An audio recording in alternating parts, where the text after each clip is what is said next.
Hello, welcome back to my YouTube channel. आज हम बात करेंगे डायरिया के बारे में। डायरिया बहुत ही कॉमन है। ये बच्चों में भी होता है, बड़ों में भी होता है और ओल्ड एज पीपल में भी होता है। तो हम डेफिनेशन के बारे में बात करते हैं। Diarrhoea is defined as passage of loose liquid और watery stool more than 3 times in a day या पर डे। तो डायरिया एक ऐसी कंडीशन है जिसमें पर्सन जो है वो लूज और वाटरी स्टूल पास करता है मोर than 3 times in a day. एक दिन में 3 टाइम्स से ज़्यादा बार वो लूज और वाटरी स्टूल पास करता है, तो इसे हम डायरिया की कंडीशन में काउंट करेंगे। सेकेंड डेफिनेशन है diarrhoea excessive fluid loss and electrolyte in a stool increasing liquidity. Diarrhoea एक ऐसी कंडीशन है जिसमें फ्लूइड और इलेक्ट्रोलाइट जो है वो एक्सेसिव अमाउंट में लॉस होते हैं। लिक्विडिटी जो है वो इंक्रीज होती है बिकॉज पर्सन जो है वो लूज स्टूल या वाटरी स्टूल पास कर रहा है। इस वजह से इलेक्ट्रोलाइट और फ्लूइड का बहुत ही ज़्यादा मात्रा में लॉस होगा। नेक्स्ट डेफिनेशन है इवैक्यूएशन ऑफ लिक्विड और watery stool frequently is known as diarrhoea. Evacuation of liquid और वाटरी स्टूल यानी लिक्विड या वाटरी स्टूल बार बार उसे पास हो रहा है। पर्सन जो है लगातार या बार बार लिक्विड या फिर वाटरी स्टूल पास कर रहा है, तो इसे हम डायरिया की कंडीशन में काउंट करेंगे। डायरिया की कंडीशन में बेसिकली होता क्या है, पर्सन को हाइपोवोलीमिया की कंडीशन होती है या फिर डिहाइड्रेशन होता है। ऐसा क्यों होता है? क्योंकि पर्सन जो है बार बार वाटरी स्टूल पास कर रहा है, जिसकी वजह से पर्सन की बॉडी में सीवियर डिहाइड्रेशन होने के चांसेस होते हैं। ठीक है, तो ये 3 डेफिनेशंस हैं, आप कोई भी डेफिनेशन लिख सकते हैं। नेक्स्ट हम बात करेंगे टाइप की। तो डायरिया 2 टाइप्स के होते हैं, acute diarrhoea and chronic diarrhoea. Acute diarrhoea, diarrhoea last for less than 14 days. अगर डायरिया 14 डेज से कम का है, देखिए पहले तो आप ये समझ लीजिए एक्यूट और क्रॉनिक में डिफरेंस क्या है। एक्यूट मतलब कम समय के लिए या कम टाइम में, क्रॉनिक मतलब लंबे समय बाद या लंबे समय के लिए। ठीक है, एक्यूट मतलब 1 दिन 2 दिन 3 दिन में ठीक हो गया, या 14 दिन से कम में अगर हो रहा है तो उसे हम एक्यूट डायरिया में काउंट करेंगे। क्रॉनिक अगर 14 दिन से ज़्यादा है, मतलब 14 डेज से ज़्यादा कंटिन्यू है, तो फिर उसे हम क्रॉनिक डिजीज़ में मतलब क्रॉनिक डायरिया में काउंट करेंगे। ठीक है, तो नेक्स्ट हम बात करेंगे कॉजेस ऑफ डायरिया। तो पहला है कॉज इन्फेक्टिव कॉजेस। तो इन्फेक्टिव कॉजेस में बैक्टीरिया आएगा, वायरल आएगा, फंगल आएगा और पैरासाइटिक आएगा। तो बैक्टीरिया में देखेंगे हम ई कोलाई जो बैक्टीरिया है, इसकी वजह से भी डायरिया होने के चांसेस होते हैं। अब ई कोलाई की वजह से कैसे होंगे? ई कोलाई वैसे तो नॉर्मल फ्लोरा में होता है, बट अगर ये नॉर्मल फ्लोरा से डाइजेस्टिव सिस्टम में आ गया किसी भी थ्रू, ओरली या पेरेंटल रूट से, अगर ये डाइजेस्टिव सिस्टम में आ गया, तो फिर ये इन्फेक्शन कॉज करेगा और जिससे डायरिया होने के चांसेस रहते हैं। देखिए वैसे तो ई कोलाई जो है वो एक बहुत ही मतलब इम्पॉर्टेंट बैक्टीरिया है, क्योंकि ये नॉर्मल फ्लोरा में रहता है और ये रिस्पॉन्सिबल होता है विटामिन B12 और फोलिक एसिड बनाने के लिए। ठीक है, बट ये अगर डाइजेस्टिव सिस्टम में आ जाएगा तो ये इन्फेक्शन कॉज कर देगा, जिसकी वजह से डायरिया होने के चांसेस होंगे। नेक्स्ट है वायरल। वायरल में एंटेरो वायरस और मीजल्स वायरस। अब एंटेरो वायरस के नाम से ही समझ में आ रहा है कि एंटेरो वायरस अगर एंटर कर गया तो फिर डायरिया होने के चांसेस होंगे। अब एंटेरो वायरस जो है ये कॉमन कॉज है बच्चों में डायरिया होने का। बच्चों में ये कभी कभी क्वेश्चन भी आता है कि common cause of diarrhoea in children, तो आप एंटेरो वायरस लिख सकते हैं। तो एंटेरो वायरस या मीजल्स वायरस अगर एंटर कर जाता है तो इसकी वजह से भी डायरिया होने के चांसेस होंगे। नेक्स्ट है फंगल। फंगल में कैंडिडा एल्बिकेंस। कैंडिडा एल्बिकेंस अगर एंटर कर जाता है तो फिर ये इरिटेट कर देगा इंटेस्टाइन को, जिसकी वजह से डायरिया होने के चांसेस हो जाएंगे। नेक्स्ट है पैरासाइटिक। तो पैरासाइटिक में जियार्डिया लैम्बलिया आएगा। तो जियार्डिया लैम्बलिया अगर एंटर कर जाता है तो इसकी वजह से भी डायरिया होने के चांसेस होंगे। ये जो कॉजेस हैं ये मतलब एंटर करते कैसे हैं, या तो फिर कंटामिनेटेड फूड या फिर कंटामिनेटेड वाटर के थ्रू, ओरली या पेरेंटल रूट से ये एंटर करते हैं बॉडी में, जिससे ये इन्फेक्शन कॉज करते हैं। ठीक है, नेक्स्ट हम बात करते हैं डाइटरी रिलेटेड कॉजेस। ये कॉजेस ही हैं। ठीक है, तो फर्स्ट थे इन्फेक्टिव कॉजेस, सेकेंड है dietary related causes. Dietary related causes में फर्स्ट है वो आएगा इंडाइजेशन। इंडाइजेशन जिसे हम मेडिकल टर्म में डिस्पेप्सिया भी कहते हैं। तो इंडाइजेशन की कंडीशन अगर हो गई, मतलब पेशेंट ने कुछ ऐसा कंटामिनेटेड फूड या वाटर इनटेक कर लिया जिसकी वजह से प्रॉब्लम हो गई, या डाइजेस्टिव सिस्टम में कुछ प्रॉब्लम हो रही है, इसकी वजह से डायरिया होने के चांसेस होंगे।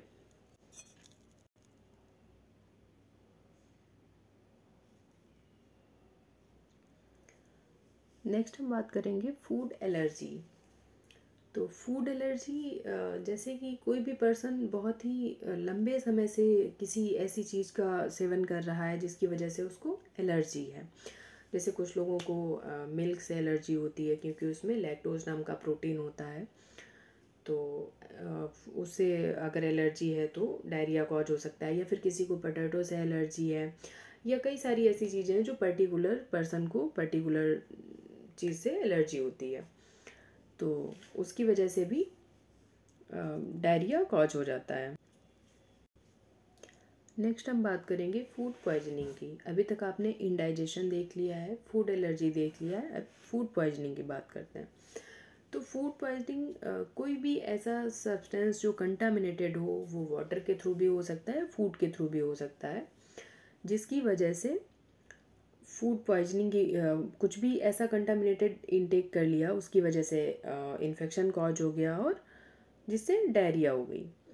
ठीक है, अच्छा ये होता क्यों है फूड पॉइजनिंग की वजह से?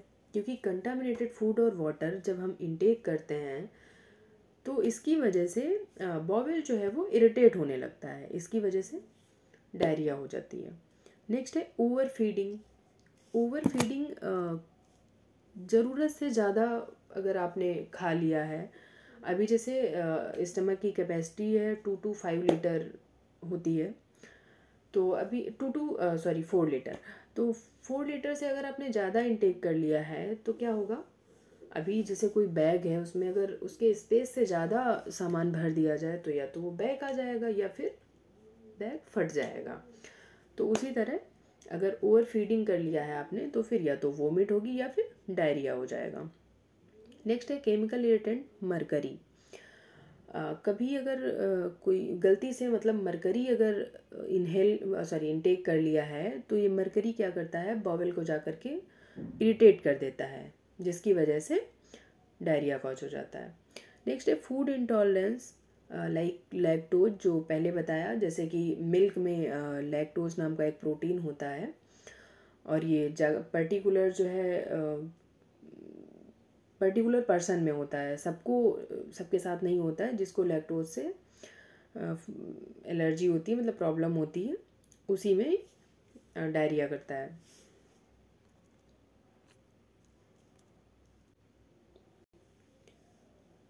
नेक्स्ट है थर्ड पॉइंट है reaction to medicine. Reaction to medicine में क्या होगा, एम्पीसिलिन जो एक एंटीबायोटिक है या फिर कोई अदर एंटीबायोटिक्स हैं लाइक कैंसर ड्रग्स हो गई, या फिर कोई एंटासिड्स। एंटासिड्स हम एसिडिटी के लिए यूज करते हैं, तो एम्पीसिलिन या फिर कोई अदर एंटीबायोटिक्स या फिर कैंसर पेशेंट के लिए जो ड्रग चलाई जाती हैं उनसे या फिर एंटासिड से डायरिया कॉज हो जाता है, क्योंकि ये इन मेडिसिन का साइड इफ़ेक्ट होता है। नेक्स्ट है फोर्थ पेरेंटल, यानी कि यूटीआई और आरटीआई, यूटीआई मतलब urinary tract infection, RTI respiratory tract infection. अगर यूटीआई के थ्रू या आरटीआई के थ्रू इन्फेक्शन क्रॉस करता है तो भी डायरिया होने के चांसेस होते हैं। नेक्स्ट है non specific factor. Non specific factor में टेंशन और स्ट्रेस। तो टेंशन और स्ट्रेस की वजह से डायरिया कैसे कॉज होता है? टेंशन और स्ट्रेस से का सीधा मतलब है नर्वस सिस्टम से, और नर्वस सिस्टम से नर्व्स आती हैं। नर्व्स का नाम सुना होगा, एक वेगस नर्व करके। तो वेगस नर्व जो होती है वो लार्जेस्ट क्रेनियल नर्व होती है, जिसका काम होता है डाइजेस्टिव सिस्टम को सप्लाई करना। और अगर वेगस नर्व में इरिटेशन हुआ, यानी वेगस नर्व अगर डिस्टर्ब हुई, तो इसकी वजह से क्या होगा?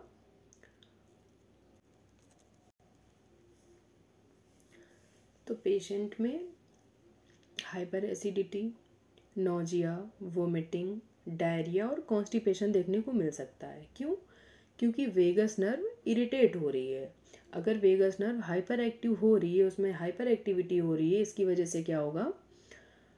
हाइपर एसिडिटी, वोमिटिंग और नोजिया या फिर डायरिया और कॉन्स्टिपेशन भी देखने को मिल सकता है। नेक्स्ट हम बात करते हैं कंजेनाइटल फैक्टर, हिर्शस्प्रोंग डिजीज़। ये एक जेनेटिक मतलब डिजीज़ होती है जो बच्चों में होती है, यानी बाई बर्थ होती है। इसमें बेसिकली होता ये है कि बच्चे की जब मतलब बाई बर्थ जो होता है, डेवलपमेंट के टाइम पर इंटेस्टाइन में कुछ सेल्स जो है वो प्रॉपरली डेवलप नहीं हो पाती हैं, जिसकी वजह से बच्चे को यानी बेबी को बॉवल मूवमेंट में प्रॉब्लम होती है, वो एबल नहीं होता है प्रॉपरली बॉवल मूवमेंट कराने के लिए। ऐसी कंडीशन में ऑपरेट की नीड पड़ती है। तो या मतलब पर्सन को या तो फिर बॉवल मूवमेंट होगा तो या तो एकदम से होगा या फिर बिल्कुल ही नहीं होगा। इस तरीके से रिस्पॉन्स होता है इसमें। तो इसमें भी डायरिया होने के चांसेस होते हैं। नेक्स्ट हम बात करते हैं मोड ऑफ ट्रांसमिशन की। मोड ऑफ ट्रांसमिशन मतलब ट्रांसमिट कैसे हो रहा है। It is mainly faeco oral root.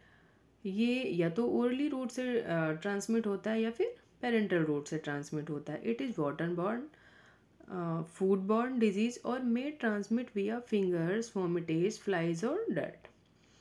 तो ये या तो वाटर के थ्रू ट्रांसमिट होता है या फिर फूड के थ्रू ट्रांसमिट होता है या फिर ये फिंगर्स, क्योंकि हम किसी भी चीज़ को फिंगर से ही टच करते हैं। कोई भी कंटामिनेटेड चीज़ को हमने टच कर लिया जिसके थ्रू ट्रांसमिट हो जाता है। या फिर फॉमिटेज, फॉमिटेज मतलब कोई भी ऐसी चीज़ जो इन्फेक्शन को कैरी करती हो, लाइक क्लॉथ, फर्नीचर्स या ऐसा कुछ भी, मतलब जिसकी वजह से कंटामिनेशन स्प्रेड हो रहा हो। या फ्लाइज और डर्ट, फ्लाइज और डर्ट से भी ये ट्रांसमिट होता है। नेक्स्ट हम बात करते हैं क्लिनिकल मैनिफेस्टेशन यानी कि सिम्टम्स के बारे में। It is divided into 3 stages. ये 3 स्टेजेस में डिवाइड हुआ है। फर्स्ट है माइल्ड, सेकेंड है मॉडरेट एंड नेक्स्ट है सेवियर। तो माइल्ड में क्या होता है? ऑनसेट, कैरेक्टर इसका कैसा होगा? ऑनसेट यानी कि सडन। माइल्ड डायरिया है अगर तो ये सडन स्टार्ट हो जाएगा। फ्रीक्वेंसी क्या रहेगी? 2 to 5 times in a day. एक दिन में 2 to 5 टाइम्स मूवमेंट होगा। नेचर ऑफ स्टूल इसका कैसा होगा? स्टूल लूज होगा, ग्रीनिश कलर में होगा, बैड ओडर होगी और म्यूकस भी प्रेजेंट होगा। नेक्स्ट है मॉडरेट। मॉडरेट डायरिया में ये ग्रेजुअली होगा, यानी ये ऑनसेट सडन स्टार्ट नहीं होगा, ये धीरे धीरे शुरू होगा। और 10 to 12 times in a day. Frequency इसकी होगी 10 से 12 बार पर्सन जो है वो स्टूल पास करेगा।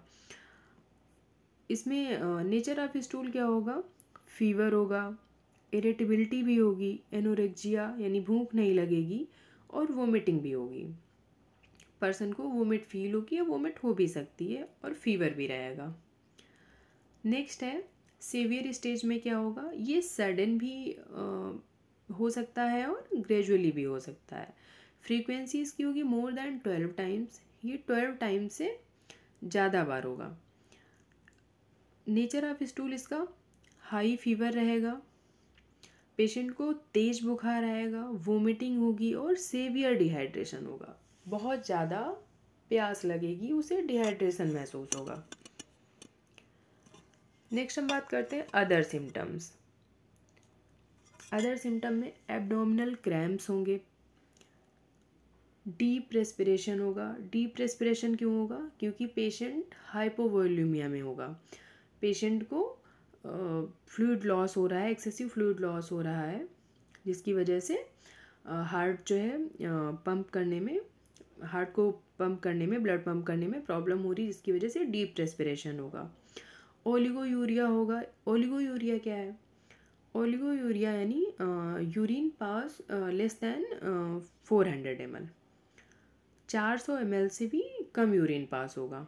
ऐसा क्यों है? क्योंकि लूज और वाटरी स्टूल हो रहा है, जिसकी वजह से पेशेंट सेवियर डिहाइड्रेशन में जाएगा, इस वजह से ओलिगोयूरिया होगा।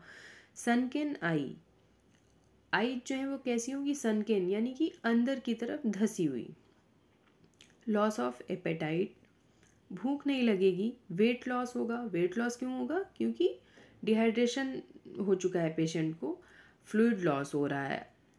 फ्लूइड क्योंकि बॉडी में जो है 60 to 70% तो वाटर से ही, मतलब लिक्विड फॉर्म पे ही होता है ना, तो इसकी वजह से वेट लॉस होगा, क्योंकि वाटरी स्टूल हो रहा है, फ्लूइड बहुत ज़्यादा लॉस हो रहा है, जिसकी वजह से वजन भी कम होने लगेगा। फटीग, थका हुआ महसूस करेगा। ड्राई स्किन रहेगी, क्योंकि डिहाइड्रेशन में है पेशेंट, इसलिए स्किन जो है वो ड्राई हो जाएगी। लो बीपी, ब्लड प्रेशर जो है वो लो। और बीपी लो क्यों हो रहा है? क्योंकि पेशेंट सेवियर डिहाइड्रेशन में है, यानी सोडियम का लेवल जो है वो डिक्रीज हो रहा है, जिसकी वजह से बीपी लो होगा। नेक्स्ट हम बात करते हैं कॉम्प्लिकेशंस की। कॉम्प्लिकेशंस में क्या क्या हो सकता है पेशेंट को? डिहाइड्रेशन हो सकता है, क्योंकि लॉस ऑफ फ्लूइड हो रहा है, इसलिए डिहाइड्रेशन होगा। टॉक्सेमिया होगा, क्योंकि टॉक्सिक जो है वो बॉडी में इंक्रीज होंगे। नेक्स्ट है हाइपरनाइट्रेमिया, यानी सोडियम का लेवल जो है वो डिक्रीज होगा। सोडियम का लेवल डिक्रीज हो रहा है, इसीलिए तो पेशेंट को फ्लूइड दिया जाता है, एनएस दिया जाता है। अच्छा, एनएस क्यों दिया जाता है? क्योंकि सोडियम का लेवल जो है वो डिक्रीज हो रहा होता है, और सोडियम जो है वो वाटर होल्डिंग आयन होता है, इसलिए फ्लूइड दिया जाता है, क्योंकि वो वाटर को होल्ड कर लेता है, जिसकी वजह से फ्लूइड और इलेक्ट्रोलाइट जो है वो बैलेंस हो जाते हैं। नेक्स्ट एसिडोसिस होगा। नेक्स्ट हम बात करते हैं डायग्नोस्टिक इवेल्युएशन की। डायग्नोस्टिक इवेल्युएशन हम किस प्रकार करेंगे? मेडिकल हिस्ट्री, पेशेंट की मेडिकल हिस्ट्री लेंगे कि कब से उसे ये प्रॉब्लम हो रही है, उसने क्या खाया या क्या पिया, किस वजह से हो रही, मतलब कॉज पता करने की कोशिश करेंगे। फिजिकल एग्जामिनेशन करेंगे पेशेंट का।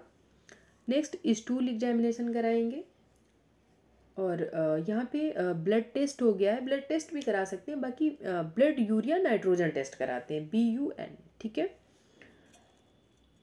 नेक्स्ट हम बात करते हैं मैनेजमेंट की। तो मैनेजमेंट में मेडिकल मैनेजमेंट होगा। मेडिकल मैनेजमेंट में हम क्या करेंगे? ORS सॉल्यूशन, जो एक इम्पॉर्टेंट, मतलब बहुत ही ज़्यादा इम्पॉर्टेंट है।